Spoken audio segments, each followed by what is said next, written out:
आज मला कालच्या 2-3 दिवसाच्या बातम्या मलाही गंमत झाली, जरा एंटरटेनमेंट काय काय बातम्या आल्या बघायला. काय झालं, पंकजाताई अमुक बोलल्या, पालकमंत्री तमुक बोलले, आणि बोलणं एक असते माझं उत्तर दुसरंच येते. ही एक कला कुठून शिकली? मी काय म्हणाले, तुम्ही काय म्हणालात, काहीच ताळमेळ नाही लागत. अहो, विरोधी पक्षनेते असताना फक्त प्रश्नच विचारायचं शिकला. कधी स्वप्नातही वाटलं नव्हतं का आपल्याला मंत्री व्हावं लागेल, उत्तर द्यावं लागेल. मंत्र्याला उत्तर द्यावे लागतात. मी प्रश्न विचारले, काय तुम्ही बोलायला, आणि आम्ही तुमच्यावर नाही आरोप करायचा तर कुणावर करायचा? मग तुम्ही सांगा, मला काही अधिकार नाही, मी नामधारी मंत्री आहे, माझ्या आयुष्यात मी काही करू शकणार नाही, आम्ही एका शब्दाने पुढच्या 3 वर्ष नाव घेणार नाही. पण तुमचा जर पालक तुम्ही आहे, तर आम्ही जिल्ह्यात रेमडेसिवीरचा काळा झाला कुणाला विचारणार? वाळू माफियाचा गोंधळ चाललाय कुणाला विचारणार? एक अधिकारी म्हणतो मला रिव्हॉल्वर द्या संरक्षणासाठी, आम्ही कुणाला द्या विचारणार? या आम्ही कोणते रस्ते केले, कोणते नाही रस्ते केले याचं श्रेय घेण्यापेक्षा स्वतः रस्ते आणा ना, स्वतः विकास करा ना. मग आम्ही नाही सांगणार का हे रस्ते आमच्या काळात दिलेत, आम्ही हा सुरेन हा क्षेत्रात करून दाखवायला तयार आहोत. तुम्ही जे प्रश्न विचारले तेवढ्याच प्रश्नाचे उत्तर द्या.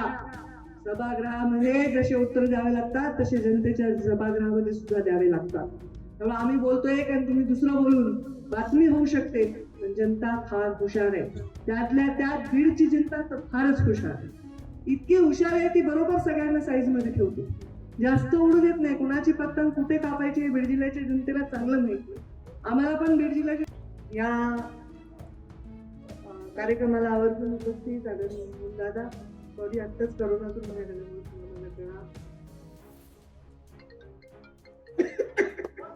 नॉर्मल नाहीये किंवा मला दृष्ट लागली असेल. खूप बोलती पोरगी राहायचं, जरा बोलणं कमी झालं पाहिजे. मोहन दादा, आमचे प्रवक्ते राम कुलकर्णी मंचावर उपस्थित, जिल्हा युवा मोर्चाचे अध्यक्ष निळकंठ भाऊ साठे, आज आमचे दिलीप भाऊ पण या कार्यक्रमाला होते, आमचा बाबरी, विजय कानडे, राणा डोईपडे, इथे उपस्थित आमचे तालुक्याचे अध्यक्ष अर्जुन बापू, आमचे जिल्हा परिषदेचे सदस्य गिरामजी, आमचे सतीश भाऊ तालुक्याचे. खूप कोर्ट कचेऱ्या करून उशीर केला. आताही असं झालं, आमचा ओबीसी आरक्षणाचा विषय एवढा ते प्रश्न निर्माण झाला. ओबीसी आरक्षणामध्ये भविष्यामध्ये ओबीसी आरक्षण गेल्यावर काही ठिकाणी जागांचं काय होईल याच्यावर विषय, पण आम्ही ठाम राहिलो, आम्ही जागा बदलल्या नाही. ज्या ओबीसी आरक्षणाच्या जागा ओबीसीला दिल्या होत्या त्याच जागा 100% त्याच्या तशाला तशाच करून त्या लढलो आणि यश आलं. त्या ठिकाणी थोडक्यात पराभव झालाय, साहजिक आहे, लोकांची तक्रार आहे. तिथे पराभव झाला त्याला वाटतं माझा अमुक नाही झालं, माझं तमुक नाही झालं, त्यांना बी वेगळं भेटते. ज्यांचा पराभव झालाय त्यांना वेगळं भेटते, त्यांना मी बोलवून घेते, त्यांचं म्हणणं ऐकते आणि त्याच्यावर आपण उपाय करू. पण आता आपल्याला राजकारण हे गरजेचं नाही. आपल्याला कमी नाही पडायचं, समोरच्याला कमी करायचं, त्यासाठी आपल्याला काही निर्णय घ्यावे लागणार आहे. माझ्यावर फक्त विश्वास ठेवा, मला काही स्वार्थ नाही. आता आमचं जे पद आहे, माझं स्वतःचं प्रीतम ताईचं, हे आम्हाला काही पाहिजे म्हणून नाही, तुम्हाला पाहिजे म्हणून आहे. ज्या दिवशी तुम्ही बोलता नाही नाही तुमच्यापेक्षा फार हुशार आहे अमुक माणूस, त्याला खासदार करा, एका मिनिटात आम्ही तयार आहोत. तुमच्यापेक्षा जास्त प्रेम करणारा पालक आम्हाला मिळालाय, तुम्ही बाजूला व्हा, एका क्षणात बाजूला. आणि हे कशासाठी आम्ही करतोय, हे तुमच्या संरक्षणासाठी, तुमच्या भविष्यासाठी करतोय, तोपर्यंत आम्ही करत राहू.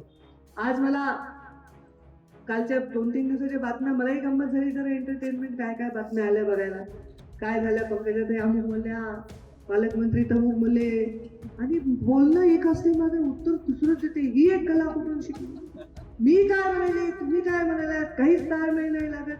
अहो, विरोधी पक्षनेते असताना फक्त प्रश्नच विचारायचं शिकला. कधी स्वप्नातही वाटलं नव्हतं का आपल्याला मंत्री व्हावं लागेल, उत्तर द्यावं लागेल. मंत्र्याला उत्तर द्यावे लागतात. मी प्रश्न विचारले, काय तुम्ही बोलायला, आणि आम्ही तुमच्यावर नाही आरोप करायचा तर कुणावर करायचा? मग तुम्ही सांगा, मला काही अधिकार नाही, मी नामधारी मंत्री आहे, माझ्या आयुष्यात मी काही करू शकणार नाही, आम्ही एका शब्दाने पुढच्या 3 वर्ष नाव घेणार नाही. पण तुमचा जर पालक तुम्ही आहे, तर आम्ही जिल्ह्यात रेमडेसिवीरचा काळा झाला कुणाला विचारणार? वाळू माफियाचा गोंधळ चाललाय कुणाला विचारणार? एक अधिकारी म्हणतो मला रिव्हॉल्वर द्या संरक्षणासाठी, आम्ही कुणाला द्या विचारणार? या आम्ही कोणते रस्ते केले, कोणते नाही रस्ते केले याचं श्रेय घेण्यापेक्षा स्वतः रस्ते आणा ना, स्वतः विकास करा ना. मग आम्ही नाही सांगणार का हे रस्ते आमच्या काळात दिलेत, आम्ही हा सुरेन हा क्षेत्रात करून दाखवायला तयार आहोत. तुम्ही जे प्रश्न विचारले तेवढ्याच प्रश्नाचे उत्तर द्या. सभागृहामध्ये जसे उत्तर द्यावे लागतात तसे जनतेच्या सभागृहामध्ये सुद्धा द्यावे लागतात. त्यामुळे आम्ही बोलतोय कारण तुम्ही दुसरं बोलून बातमी होऊ शकते, पण जनता फार हुशार आहे. त्यातल्या त्यात बीडची जनता तर फारच हुशार आहे. इतकी हुशार आहे ती बरोबर सगळ्यांना साईज मध्ये ठेवते. जास्त उडू देत नाही. कुणाची पतंग कुठे कापायची हे बीड जिल्ह्याच्या जनतेला चांगलं माहिती. आम्हाला पण बीड जिल्ह्याच्या जनतेची प्रतिभा पुढच्या वेळी विकासासाठी, जनतेसाठी, पक्षाच्या हितासाठी आक्रमकपणे या जिल्ह्यामध्ये काम करताना तुम्हाला मी दिसेल. आणि आधी आक्रमकपणे काम केले, भविष्यातही आक्रमकपणे काम करेल. हेतू एकच आहे की मायभूत झेमी पेढी न पांग सारे आणि न आरतीला हे सूर्यचंद्र तारे. हा शब्द मुंडे साहेबांच्या मृत्यूनंतर मी लोकांना दिला होता. 5 वर्ष तो शब्द मी अत्यंत निष्ठेने पाळला, अजूनही पाळेल आणि भविष्यातही पाळेल. तोपर्यंत तुम्हाला वाटतं की ताईने आम्हाला आमच्या शब्द पाळला, तोपर्यंत हे काम करत राहील असं आपल्याला सांगते. आता ही विजयाची सुरुवात आहे. आता विजय झालाच पाहिजे येणाऱ्या काळामध्ये. त्याच्यासाठी साम दाम दंड भेद या सगळ्या नीती वापरायची आमची तयारी आहे. तुम्ही कितीही शक्ती दाखवली, मसल पॉवर दाखवा, मनी पॉवर दाखवा, त्याला पूर्णपणे भिडू. तुम्ही जरी मोठे राजे उभे केले तर आम्ही त्याच्यावर फटका माणूस उभा करू, आणि तो निवडून आल्याशिवाय राहणार नाही असा आमचा विश्वास मत मिळाल. आता तुम्ही इकडचे गणित बघू नका, आमचे जुनेच प्रेमाचे गणित आहेत ते. केज मधले गणिताचं जास्त डोकं लावू नका. केज पहिल्यापासून आपले गणित मांडत राहिले. इथे एका गोष्टीसाठी माणूस निवडणूक लढत असतो. एक तर सत्तेत येण्यासाठी लढत असतो, दुसरा सत्तेपासून कोणाला दूर ठेवण्यासाठी लढत असतो. जिथे सत्तेत येण्याच्या लढाईचा आम्हाला यश मिळालं तिथे आम्ही लढलो, आणि जिथे सत्तेत येऊन कुणाला दूर ठेवायचं हे जेव्हा आमचं ठरलं आम्ही तिथे लढलो, आणि ती पद्धतीने आम्ही चाललोय. तरी आता तर काही केलं तर माझीच बातमी छापून येईल. मी सकाळी उठून पेपर उघडाले, पंकजा आत्ताईंचा दणका. अरे कसला दणका? मी कोणते दणके दिले मलाही माहित नाही. म्हणजे छापून टाकले पंकजा आत्ताईंचा दणका. ठीक आहे, ही विश्वासार्हता आहे तुमची, कारण दस साहेबांची एंट्रीच आमची दणक्यात झाली ना. जेव्हा मी माझ्या जिल्हा परिषद मध्ये निवडणूक आपण कमी मतं झाले तरी मी जिल्हा परिषद भाजपचीच आणणार हा निर्णय घेतला, तेव्हा सुरेश देसाईंचा प्रवेश हा भाजपमध्ये केला होता. आणि त्यांच्या प्रवेशानंतर त्यांची स्थानिक स्वराज्य संस्थेची निवडणूक लागली होती, आणि काँग्रेस, राष्ट्रवादी आणि शिवसेनेचं बहुमत होतं, आणि त्यांची तेव्हाही अशी भाजप एकटंच लढलं होतं. शिवसेना, काँग्रेस आणि राष्ट्रवादी एकत्र होते, आणि आपले मतं त्यांच्यापेक्षा किमान 250 मतं आमचे कमी होते. तरीही 250 मतं कमी असताना देखील निवडणूक लढण्याची आम्ही हिंमत दाखवतो. याचं कारण महत्वाचं म्हणजे स्वतः सुरेश देसाईंचे स्वतःचे 50-60 मतं होते. दुसरं पुण्याई होती मुंडे साहेबांची, कुठंतरी माझे नाते संबंध होते. आम्हाला पूर्ण विश्वास होता की आम्ही इथे जादूची कांडी फिरवू शकतो. रात्रंदिवस मेहनत केली. मी एका नगराध्यक्षाच्या घरी, आता नाव घेत नाही गडबड होईल, एका नगराध्यक्षाच्या घरी पहाटे 4 वाजता मी गेलो. रात्री बेरात्री कुठेही अशा वेळी भेटीगाठी करताना कधी बघितलं नाही की आता आपण झोपलोत का, जेवलोत का. कोणी काही नाही मागितलं, सगळेजण अगदी लढले, आणि ती निवडणूक झाली. तसंच आताची परिस्थिती जिल्ह्यात होती. सगळ्यांना वाटत होतं अरे ह्यांचेच जास्त मतं येतील, ह्यांचंच सरकार आहे. तेव्हा सुद्धा 78 मतांनी निवडून आलं. 78 मतांनी निवडून आलं. त्याच्यात काही मतं बाद केले, काही लोकांचे वेगळ्या पाकिटात ठेवले. निवडणुकीत खूप खूप शुभेच्छा देते. जे विजयी झालेत त्यांना पेटा घातलाय, त्यांना शाल दिली आहे, त्यांचं स्वागत केलं. आज तुमचा दिवस आहे. आज तुमचा दिवस असल्यामुळे आम्ही कोणी पेटा घालून घेतला नाही. आज तुमच्यासाठी मी तर घेणारच नाही. जोपर्यंत आरक्षणाचे प्रश्न मार्गी लागणार नाही तोपर्यंत पेटा आणि हार नाही स्वीकारणार. पण आज तुम्हाला पेटा मानताना बघून मला बरं वाटलं, तुमच्या सत्कार करताना बघून मला बरं वाटलं. स्वतःला पेटा आणि हार मानून घेणं हे कुठल्याही नेत्याला आवडत असेल, पण समोर जास्तीत जास्त पेटे आणि हारवाले असल्यास पाहिजे हे स्वप्न मुंडे साहेबांचं होतं. आणि आज मला वाटतं त्या स्वप्नाला पूर्ण करण्यासाठीचा आजचा दिवस आहे. मी तुमच्या सर्वांचं अभिनंदन करते. निर्णय घेणं खूप कठीण असतं. आपण स्वतः काही होणं जेवढं सोपं आहे तेवढं अवघड आहे आपल्याला कोणाला तरी काहीतरी करणं. निवडणूक असेल तर जेव्हा 10 लोक उमेदवारी मागत असतात त्यातल्या 5च लोकांना देता येते. निवडणुकीत त्या 5 पैकी 3च निवडून आले तर 2 लोकांना पराभव स्वीकारावा लागतो. आणि अशा वेळी पुन्हा त्याच्यातून एखादा निवडायचा, नगराध्यक्ष निवडायचा, उपाध्यक्ष निवडायचा, सभापती निवडायचा, बँकेचा अध्यक्ष निवडायचा, उपाध्यक्ष निवडायचा. या सगळ्या कठीण परिस्थितीतून नेत्याला जावं लागतं. कारण एखाद्याला बाजूला आपण करत असतो, त्याच्यावरही आपलं प्रेम असतं, आपल्याला त्याच्यावरही खूप श्रद्धा असते, पण आपल्याला त्याला बाजूला करून नवीन लोकांना संधी द्यावी लागते, काही नवीन निर्णय घ्यावे लागतात, काळाप्रमाणे निर्णय बदलावे लागतात. ह्या सगळ्या कठीण परिस्थितीतून मी अनेक वर्ष सामोरी जात आहे आणि या निवडणुकीत अशा परिस्थितीला जावं लागलं आणि बेरजेचं राजकारण करायचं मुंडे साहेबांनी शिकवलं. मी म्हटलं बेरजेचं नाही, आता आपण गुन्हेगाराचं राजकारण केलं पाहिजे आणि म्हणून आम्ही आता अशाच पद्धतीने सर्वांना एकत्र घेऊन काम करणं, सर्वांना मनमुटाव बाजूला करून एकत्र मिळून काम करणं, आवश्यक त्यावेळी राजकारणामध्ये संयमाने निर्णय घेणं आणि आपल्याला राजकारण असताना फक्त आणि फक्त विजयाकडे लक्ष केंद्रित करणं हे राजकारणाचं सगळ्यात महत्वाचं निमित्त आहे आणि ते करण्यामध्ये आम्हाला यश आलेलं आहे. काही थोडक्यात पराभव झालाय, खूप 1-2 मतांनी, 4 मतांनी, 5 मतांनी काही आमचे सगळे उमेदवार पडलेले, पण माझं त्यांच्याकडे जास्त लक्ष आहे कारण जे निवडून आले त्यांना तर आशीर्वादच आहे, पण ज्यांचा पराभव झाला त्यांच्याकडे लक्ष आहे. खूप संधी आहे, कुठे ना कुठे आम्ही तुम्हाला नक्कीच चांगली संधी देऊ आणि तुम्हाला काम करण्याची संधी देऊ. आता तर या निवडणुकांचे हिताचे काम तुम्ही केले, आम्ही जाहीर शाबासकी देऊ, पण तुम्ही जर तुमचे कार्यकर्त्यांना पोचण्यासाठी आणलेली आहे सत्ता आणि तुमचे घर भरण्यासाठी ते योग्य नाही. अहो, आम्ही एवढं शिस्तीत काम केलं, माझं मंत्रालय तुडुंब भरलेलं असायचं, माझं घर तुडुंब भरलेलं असायचं, तरी एखाद्याची भेट नाही झाली तर तो नाराज व्हायचा, गर्दीत भेट नाही झाली. अरे बाबा, मी भेटले नाही असं नाही, गर्दी होती. आता तर अनेक कार्यक्रम रद्द व्हायले, मीडिया आहे ते माझ्या समोर. कालचे दौरे झाले का? झाले का उद्घाटनाचे दौरे? का नाही झाले? तुम्ही आम्हालाच फक्त माईक घेऊन येतात. तरी विचारा तिकडे, एवढ्या घटना गेल्या 2.5 वर्षात एकही माईक तुम्ही तिकडून घेतला नाही. मला सांगा, तुम्ही आज मला कोविडचा त्रास होतोय, बोलताना खोकला येतोय, मला आता डॉक्टरनी सांगितले की माझ्या फुफ्फुसाची स्कॅनिंग करावी लागेल, एका बाजूला दुखतंय मला, तरी माझे कार्यक्रम ठरले होते, मी आले.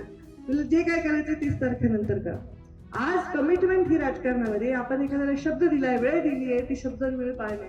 पण आज मला वाटतं गेल्या 2 वर्षामध्ये एकतर कोविडमुळे कार्यक्रम झाले नाही आणि जे कार्यक्रम डिक्लेअर झाले त्यातले 80% कार्यक्रम रद्द होतात. आता ते का होतात? ते कुठली शिस्त नसल्यामुळे होतात, कार्यकर्त्यांना दिलेला वेळ न पाळल्यामुळे होतात, सत्तेला गृहीत धरल्यामुळे होतात. मग शिस्तच नाहीये तुमच्याकडे, करण्याची इच्छा नाहीये. कार्यकर्ता जैसा राजा तैसी प्रजा, जैसा नेता वैसा कार्यकर्ता, जशी आम्ही तसे आमचे कार्यकर्ते, जसे आम्ही तशी आमची जनता. त्यामुळे आताची परिस्थिती जी आहे ती परिस्थिती लोकांना स्पष्ट कळलेली. पंकजा मुंडे आरोप करत नाही, पंकजा मुंडे तर उलट शांत आहे. 2 वर्ष सगळे म्हणले ताई तुम्ही शांत बसले, बघू द्या, खेळू द्या, खेळू द्या, खेळतील, योग्य वेळी चौका चक्का मारून जिल्ह्याचं भलं करतील. पण काही नाही, नुसतं बॉल गेला आणि प्लेड आणि पुढे काय? एखादा तर मारा विकासाचा छक्का, एखादा तर मारा बाउंड्री, काहीच नाही तुम्ही करत आहे. आमच्या बीड जिल्ह्याला सवय लागली आहे 100 कोटी, 200 कोटी, 300 कोटी बजेट मोजायची, 10-20 लाखाचं बजेट मोजायची सवय लागलेली नाही. आज सत्तेत नसताना देखील प्रीतम त्यांनी उल्लेख केला, आज केवढे नॅशनल हायवे आले. प्रत्येक जण पत्र दाखवेलच की कोणी मंत्र्याला पत्र लिहितं. आम्ही लिहितो मुख्यमंत्र्यांना पत्र, आम्ही लिहितो शरद पवार साहेबांना पत्र, आम्ही लिहितो ना वेगवेगळ्या मंत्र्यांना पत्र आमच्या विकासासाठी. पण तिथे पाठपुरावा करून कोण काम आणतं हे जनतेला स्पष्ट आहे. तुम्ही आधी सत्तेत होता, तुमच्या केंद्रात सत्ता होती, राज्यात सत्ता होती, तेव्हा का जिल्ह्याची रेल्वे नाही झाली, तेव्हा का जिल्ह्यामध्ये विकास निधी नाही आला, तेव्हा का मुख्यमंत्री ग्रामसडक योजना तुम्हाला सुचली नाही. त्यामुळे ही जी परिस्थिती जगासमोर आहे, एवढंच नाही तर वैयक्तिक लोकांचे कामं होत नाही. आज तुम्ही ते सगळे नगरपंचायतला निवडून आले, पण शेतीवाडीच करतात ना. नगरपंचायत म्हणजे आता ग्रामपंचायत. विमा मिळाला का तुम्हाला 1 वर्ष एवढा मिळत होता? अनुदान मिळालं का? काही अतिवृष्टीचं, दुष्काळाचं काहीच मिळालं का? काहीच नाही. हे मी म्हणायले का? हे जनता म्हणायला. म्हणून जे जनता बोलायला लागते तेव्हा सगळ्यांची तोंड बंद होतात आणि ही सुरुवात आहे. आणि सुरुवात आहे तर माझं म्हणणं हा विजय नम्रपणे आम्ही स्वीकारतोय. मीडियाचे आभार मानतो, त्यांनी या विजयाला चांगलं सगळ्या म्हणजे आज मला राज्याच्या बाहेरून फोन आहे, वा वा वा खूप चांगलं झालं, तर लोकांपर्यंत पोहोचलाय. पण ह्याच्यावर आम्हाला बिलकुल अहंकार नाही, उठायचं नाही, मातायचं नाही असं आम्ही ठरवलेलं आहे. आणि परत आजपासूनच आम्ही कामाला लागतोय. पुढच्या निवडणुकीत जय पराभव काय होईल ते आपण बघू, पण आमचा परिश्रम कमी पडणार नाही, जनतेसमोर जाणं कमी पडणार नाही. आणि विरोधक म्हणून समोरच्यांचे, सत्ताधाऱ्यांचे कुठल्याही चूक होईल, कुठल्याही त्यांच्याकडून जनतेच्या हिताचा निर्णय नाही होणार असं दिसलं तर त्यांना खडा जबाब विचारण्याचं त्यांची कालउघडणी करण्याचं कर्तव्य आमचं आहे आणि ते आम्ही बजावणार आहोत. आता पुढच्या वेळी विकासासाठी, जनतेसाठी, पक्षाच्या हितासाठी आक्रमकपणे या जिल्ह्यामध्ये काम करताना तुम्हाला मी दिसेल आणि आधी आक्रमकपणे काम केले, भविष्यातही आक्रमकपणे काम करेल. हेतू एकच आहे की मायभूत तुझे मी पेढीन पांग सारे आणि न आरतीला हे सूर्यचंद्र तारे. हा शब्द मुंडे साहेबांच्या मृत्यूनंतर मी लोकांना दिला होता. 5 वर्ष तो शब्द मी अत्यंत निष्ठेने पाळला, अजूनही पाळेल आणि भविष्यातही पाळेल. तोपर्यंत तुम्हाला वाटतं की ताईने आम्हाला आमच्या शब्द पाळला, तोपर्यंत हे काम करत राहील असं आपल्याला सांगते. आता ही विजयाची सुरुवात आहे, आता विजय झालाच पाहिजे येणाऱ्या काळामध्ये. त्याच्यासाठी साम दाम दंड भेद या सगळ्या नीती वापरायची आमची तयारी आहे. तुम्ही कितीही शक्ती दाखवली, मसल पॉवर दाखवा, मनी पॉवर दाखवा, त्याला पूर्णपणे भिडू. तुम्ही जरी मोठे राजे उभे केले तर आम्ही त्याच्यावर फटका मारून उभा करू आणि तो निवडून आल्याशिवाय राहणार नाही असा आमचा विश्वास आहे. त्यामुळे मी परत एकदा सुरेश धसांचं अभिनंदन करते. मी राजाभाऊ इथे आले नाही, बाबरी आमचा आलेला आहे. सगळ्यात कठीण निवडणूक झाली हे तर म्हणजे आमची निवडणूक समोर विरोधाचीच हे नाही ठेवली काही. तर आता इथे निवडणूक कठीण झाली कारण घेरून टाकलं सगळ्याकडून आणि अशा वेळी ते लढले आणि ते लढले आणि एकच मत कमी पडलेलं आहे. अजून नगरपंचायत गेली असं म्हणता येणार नाही, पण तरी मी त्यांचे पण खूप अभिनंदन करते की खूप लढले ते. त्यांचं खूप खूप कौतुक करते आणि केसबद्दल आत्ता तरी मी सध्या मौन बाळगते. तुम्ही काय लिहायचं तर लिहायला मोकळे आहात, माझं काही बंधन नाही. तुमच्या सगळ्यांची रजा घेते. धन्यवाद. 100% मी म्हटलं होतं नगरपंचायतचे उमेदवार ठरवताना तुम्ही 80% उमेदवार ठरवा, पण कॉप सगळे मी ठरवणार आहेत. त्यांनी मला एका क्षणात मान्य आहे. म्हटलं कॉपचे सगळे निवडणुकीचे अधिकार माझ्याकडे आहेत. दुसरी गोष्ट पुणे जिल्हा परिषद आहे आणि माझा अभ्यास जिल्हा परिषद पंचायत समितीचा बरा आहे. नगरपंचायत हे खूप छोटे छोटे वॉर्ड आहेत. कोणाचं घर त्या वॉर्डात आहे, कोणाचं घर या वॉर्डात आहे. या गोष्टीमध्ये आपण तिथे स्थानिक व्यक्तींनी लढलं पाहिजे आणि खूप चांगली लढाई दिली. खूप सगळे विजयी झाले, मला आनंद आहे. कालच केज पंचायत समितीच्या उद्घाटनामध्ये मी खूप चांगलं बोलले, माध्यमांनी भरपूर दाखवलं, भरपूर रंगवलं सुद्धा आणि मला आनंद वाटला कारण चांगलं रंगवलं. कधी कधी चांगलं रंग बसतो कुठल्या गोष्टीला. आपण एखाद्याला बोलतोय त्याला ते योग्य ठिकाणी मार्मिक ठिकाणी लागतंय आणि त्याच्यावर तो व्यक्ती रिॲक्ट करतोय हे बघताना एक आनंद असतो विरोधी पक्षात असण्याचा. आज आम्ही विरोधी पक्षात आहे, आम्ही सगळे इथे बसलोय. तुम्ही पण आता जरी सत्ताधारी असाल नगरपंचायतमध्ये तरी तुम्ही राज्यामध्ये विरोधी पक्षात आहे. आणि अशा वेळी आम्ही करायला काय पाहिजे, काय अपेक्षा सत्ताधाऱ्यांची? आम्ही गळ्यामध्ये टाळ घालून टीका लावून त्यांचे भजनं गायचे का? त्यांची अपेक्षा काय? कुठलाही मेरिट नसताना स्वतःचं गुणगान करून घ्यायची वाईट सवय लागलेली आहे लोकांना. आम्ही सत्तेवर बसलो पण सत्तेच्या खुर्चीवर बसल्या क्षणापासून संघर्ष सहन केलाय. त्यामुळे आम्हाला विरोधी पक्ष जराही टोचला नाही. आम्ही त्याच्यामध्ये रमलो. आम्ही पहिले वर्षभर तुम्हाला संधी दिली की तुम्ही काम करून दाखवा. कारण आल्या दिवशीपासून जर टीका केलीस तिथे लोक म्हणाले यांच्या पोटात दुखायला सत्ता गेला. मग आम्ही तुम्हाला संधी दिली. मग कोविडमुळे आम्ही अत्यंत संयमाने काम करायला तुम्हाला संधी दिली. आम्ही आता गेले 2-2.5 वर्ष सगळ्या गोष्टी संयमाने सहन केल्या. तुमच्या चुकांकडे हे काना डोळा करायचा प्रयत्न केला की पुढे जाऊन सुधारतील. कारण आपण एखाद्या वेळेस एखादी चूक असते, ती चूककडे दुर्लक्ष केलं तर समोरच्याच्या लक्षात आली तर तो सुधरेल, पण असलं कुठलंही लक्षण या सरकारमध्ये दिसत नाही. आता सुरेश साहेबांनी सांगितलंय की बाबा इथे किती 9 मतं मिळाली, 9 लोक प्रचाराला आले, 9च मतं मिळाली. म्हणजे त्यांच्या घरच्यांचीही मतं पूर्ण मिळाली नाही अशी परिस्थिती आहे. आणि मला आता कोणीतरी चिठ्ठी दिली शिरूरमध्येच ना, चिठ्ठी दिली